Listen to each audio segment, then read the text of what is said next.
अचानक ग्रुप में एक मैसेज आया, जरा बताइए अगर गलती से फर्श पर बहुत सारा चिपचिपा लाल पेंट गिर जाए तो उसे पूरी तरह साफ कैसे करेंगे? क्या उसे सीधे नाली में बहा सकते हैं? मैंने जवाब दिया, अगर ओनाइल पेंट है तो उसे साफ करने के लिए केला पानी या थिनर चाहिए, वरना नाली जाम हो जाएगी। ये मैसेज 501 वाले आदमी का था। मैं उसे कई बार कॉरिडोर में देख चुका था। वो कभी किसी से बात नहीं करता था। उसके पूरे शरीर से अजीब सी ठंडी उदासी महसूस होती थी। कुछ ही देर बाद 501 ने फिर मैसेज भेजा, अगर अंदर बहुत सारे गहरे लाल टुकड़े हों तो क्या उन्हें चॉपर से काट कर टॉयलेट में बहाया जा सकता है? मेरी भौहें सिकुड़ गईं। मुझे लगा वो मजाक कर रहा है। मैंने लिखा, तुम पेंट साफ कर रहे हो या किसी क्राइम सीन को? अजीब बात यह थी कि उस मैसेज के बाद पूरा ग्रुप अचानक शांत हो गया। तभी 302 वाले ने मुझे प्राइवेट मैसेज भेजा, तुमने उसे जवाब क्यों दिया? अब वो तुम्हें देख रहा होगा। मैं चौंक गया। उसने आगे लिखा, मैं अभी दरवाजे के पीछे खड़ा हूँ। मैंने उसे सीढ़ियों से नीचे उतरते सुना है। वो कोई भारी और घसीटने वाली चीज लेकर जा रहा है। मैंने तुरंत जवाब भेजा, साफ साफ बताओ 501 में क्या गड़बड़ है? क्या उसने सच में किसी को मार दिया? लेकिन मैसेज भेजने के बाद 302 की तरफ से कोई जवाब नहीं आया। मैं धीरे धीरे दरवाजे तक गया। कैटाई से बाहर झांका। बाहर घुप अंधेरा था, इतना अंधेरा कि सांस रुक जाए। मैंने कान ठंडे लोहे के दरवाजे पर लगाया और अपनी सांस रोक ली। मेरी धड़कनों के अलावा मुझे एक अजीब चिपचिपी आवाज सुनाई दी। वो आवाज ऊपर वाली मंजिल से धीरे धीरे नीचे आ रही थी। हर 2 मंजिल बाद वो रुक जाती, जैसे कोई जानबूझकर धीरे चल रहा हो या फिर जो चीज वो घसीट रहा था वो बहुत भारी हो। मैंने जल्दी से फोन निकाला और 302 को फिर मैसेज किया, तुम हो वहां? क्या बिल्डिंग में सच में कोई आवाज आ रही है? उसने फिर भी जवाब नहीं दिया। लेकिन तभी एक अनजान नंबर से मैसेज आया, 302 को मत ढूंढो। अब वो जवाब नहीं दे सका। नीचे एक फोटो थी। अंधेरे में मेरे फ्लैट नंबर 402 का दरवाजा साफ दिखाई दे रहा था। मेरे पूरे शरीर में ठंडा पसीना फैल गया। सबसे पहला ख्याल पुलिस को बुलाने का आया, लेकिन नंबर डायल करते हुए मैं रुक गया। मेरे पास कोई सबूत नहीं था। ग्रुप में 501 के अजीब मैसेज, 302 का अचानक गायब हो जाना और मेरे दरवाजे की फोटो। अगर पुलिस आती तो 501 आराम से कह देता, मैं तो बस घर में बतख काट रहा था, और शायद पुलिस भी कुछ नहीं कर पाती। लेकिन पुलिस के जाते ही मैं अकेला रह जाता। आखिर मैंने सोसाइटी के गेट पर बैठे सिक्योरिटी गार्ड बूढ़े वांग अंकल को फोन करने का फैसला किया। वो रिटायर्ड फौजी थे। रात में हमेशा सिक्योरिटी रूम में बैठे थे। बहुत मददगार इंसान थे। मैंने उन्हें सारी बात बताई और आखिर में धीरे से कहा, वांग अंकल, मुझे लगता है कोई हथियार लेकर हमारे फ्लोर पर घूम रहा है। क्या आप फायर एक्सटिंग्विशर? मैंने तुरंत नीचे झांक कर देखा। मैसेज भेजे हुए बस कुछ ही सेकंड हुए थे कि लाओ। वांग ने जवाब दिया, शिलियू घबराओ मत, मैं अभी जाकर सब चेक करता हूँ। तुम कमरे में ही रहना और किसी के लिए भी दरवाजा मत खोलना। ये पढ़कर मुझे थोड़ी राहत मिली, लेकिन 10 मिनट बीत गए। लाओ वांग का कोई और मैसेज नहीं आया। मैंने फिर पूछा, वांग अंकल आप ऊपर आए क्या? उधर से तुरंत जवाब आया, मैं अभी गया था। मुझे तो कुछ भी अजीब नहीं दिखा। कहीं तुम रात भर गेम खेलकर वहम तो नहीं कर रहे? यकीन नहीं हो रहा तो खुद नीचे आकर सिक्योरिटी कैमरा देख लो। मैं उस मैसेज को घूरता रह गया। अचानक मेरे अंदर एक अजीब बेचैनी उठी। सोसाइटी के मेन गेट वाला कैमरा तो 1 महीने पहले तूफान में बिजली गिरने से खराब हो चुका था। अब तक उसकी मरम्मत भी नहीं हुई थी। कुछ दिन पहले खुद लाओ वांग इसी बात की शिकायत कर रहा था, तो फिर वो कैमरा कैसे चेक कर सकता था? मैं तुरंत खिड़की के पास गया और नीचे सिक्योरिटी रूम की तरफ देखा। पूरा कमरा अंधेरे में डूबा हुआ था। अंदर एक भी लाइट नहीं जल रही थी। वो झूठ बोल रहा था। वो आदमी सिक्योरिटी रूम में था ही नहीं, और जिसने मुझे मैसेज भेजा था वो लाओ वांग नहीं था। तभी ग्रुप में 401 वाली लीजिए का मैसेज आया। अभी ग्रुप में क्या हो रहा था? आधी रात में तो डर ही लगने लगा। शिलियो तुम ठीक हो ना? मैं लीजिए हूँ। लीजिए इस बिल्डिंग में उन लोगों में से थी जिनसे मेरी सबसे ज्यादा बात होती थी। मैंने उसे सारी बात बता दी। उसने तुरंत जवाब भेजा, मुझे तो पहले से ही लगता था कि 501 वाला आदमी अजीब है। हमेशा उदास और डरावना सा रहता है। सुना है उसकी पत्नी कुछ दिन पहले उसे छोड़कर भाग गई। शायद अब वो पागल होकर सबसे बदला लेना चाहता है। फिर उसने एक और मैसेज भेजा, तुम अकेले हो, वहां रहना सुरक्षित नहीं है। ऐसा करो मेरे घर आ जाओ। तुम्हारे जीजा जी अभी नाइट शिफ्ट से लौटे हैं। उनके हाथ में बेसबॉल बैट भी है। डरने की जरूरत नहीं। मैं दरवाजा थोड़ा खुला छोड़ देती हूँ। तुम बस हल्का सा धक्का देकर अंदर आ जाना। ये पढ़ते ही मेरा खून जम गया। आज सुबह ही तो लीजिए मुझसे कह रही थी कि उसका पति 1 हफ्ते के लिए दूसरे शहर गया हुआ है। वो खाना भी नहीं बना पाती, इसलिए रोज बाहर से खाना मंगवा रही है। अगर उसका पति बाहर गया हुआ है तो फिर ये जीजा जी कौन था जो अभी उसके घर में बेसबॉल बैट लेकर खड़ा था? मेरे चेहरे पर डर साफ दिखाई देने लगा। ऐसा लग रहा था जैसे इस पुरानी बिल्डिंग में मेरे अलावा बाकी सभी लोग अब इंसान नहीं रहे। तभी मुझे पहली बार एहसास हुआ कि मामला कितना खतरनाक है। मैंने बिना देर किए तुरंत पुलिस को फोन लगाया और पूरी रात की घटना विस्तार से बता दी। फोन पर आवाज आई, ठीक है सर, कृपया अपनी सुरक्षा का ध्यान रखें। किसी भी हालत में दरवाजा मत खोलिए। हम सबसे नजदीकी पुलिस टीम तुरंत भेज रहे हैं। फोन कटे ही अचानक मुझे एक भयानक बात याद आई। इस पुराने दरवाजे की आवाज बाहर तक साफ सुनाई देती थी। यानी मैंने अभी पुलिस को जो कुछ बताया, दरवाजे के बाहर अंधेरे में जो भी खड़ा था उसने सब सुन लिया होगा। मेरे पूरे शरीर पर ठंडा पसीना छूट गया और तभी मुझे एक इंसान दिखाई दिया।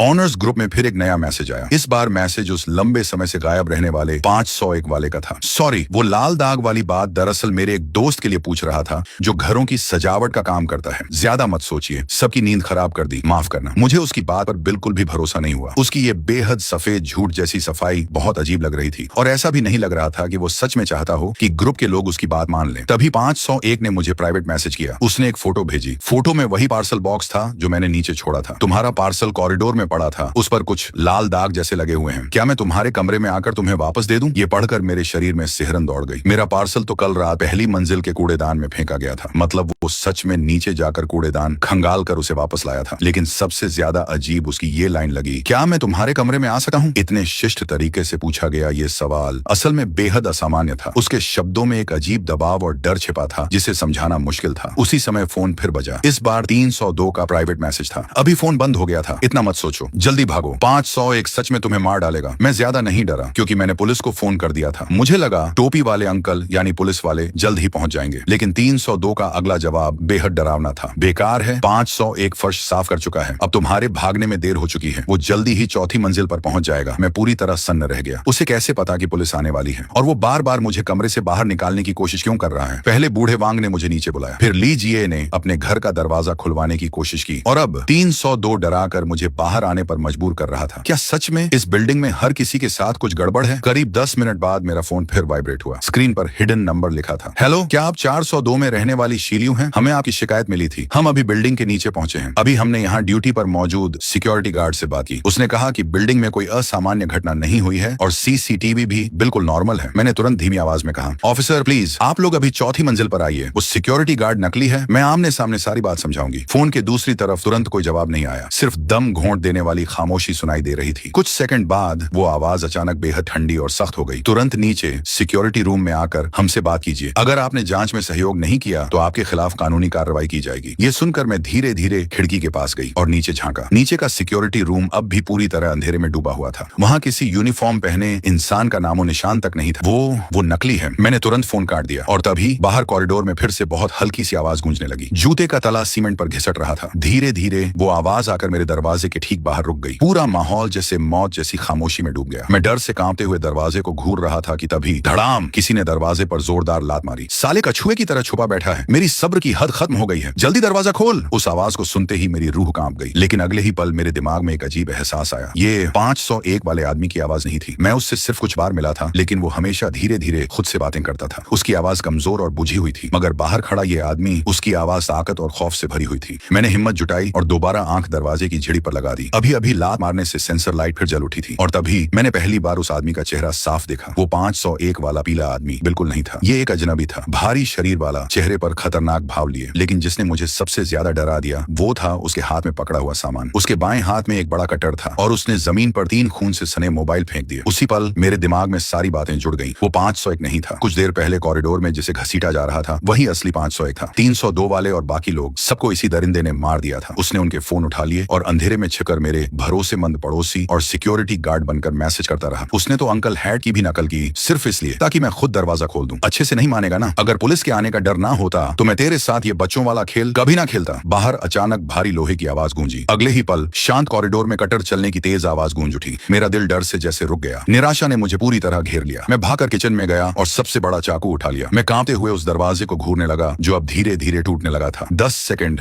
20 सेकंड, दरवाजा अब ढीला पड़ चुका था। मुझे लगा आज रात मेरी मौत आई है। लेकिन तभी नीचे से अचानक तेज धमाकों की आवाज आई। लाल और नीली पुलिस लाइट्स की चमक मेरे कमरे की खिड़की पर पड़ने लगी। पुलिस इतनी जल्दी कैसे आ गई? बाहर कटर की आवाज तुरंत बंद हो गई। फिर भागते कदमों की आवाज सुनाई दी। वो आदमी छत की तरफ भाग रहा था। मैं जमीन पर गिर पड़ा और जोर जोर से सांस लेने लगा। इस बार सच में पुलिस आ चुकी थी। करीब 10 मिनट बाद दरवाजा खोला गया। बाहर से अंकल हैड की आवाज आई, 402 अंदर हो, हम पब्लिक सिक्योरिटी ब्यूरो से हैं। संदिग्ध को छत पर पकड़ लिया गया है। अब आप सुरक्षित हैं। अगले दिन पुलिस स्टेशन में मुझे पूरी सच्चाई पता चली। कल रात पकड़ा गया आदमी 7 साल से फरार एक वांटेड अपराधी था। उसने इस बिल्डिंग की 402 वाली दीवार में पैसे छिपा रखे थे। वो उन्हें लेने वापस आया था। उसने पहले 501 वाले आदमी की हत्या की, फिर बिल्डिंग में फैले खून को छुपाने के लिए लाल पेंट का इस्तेमाल किया। रात होने के बाद वो वापस आया और उसने मेरा पार्सल बॉक्स उठाकर मेरा फोन नंबर हासिल कर लिया। पुलिस को शक ना हो इसलिए उसने पड़ोसियों के नाम से मैसेज करके ये पूरा डरावना खेल रचा। उसका मकसद सिर्फ एक था, मुझे अंदर से दरवाजा खोलने पर मजबूर करना। पूरी कहानी सुनने के बाद मेरे शरीर में सिहरन दौड़ गई। अगर कल रात मैंने सिर्फ एक बार भी अपनी सावधानी छोड़ी होती, अगर मैंने वो दरवाजा खोल दिया होता तो मैं भी इस बिल्डिंग की चौथी लाश बन चुका होता।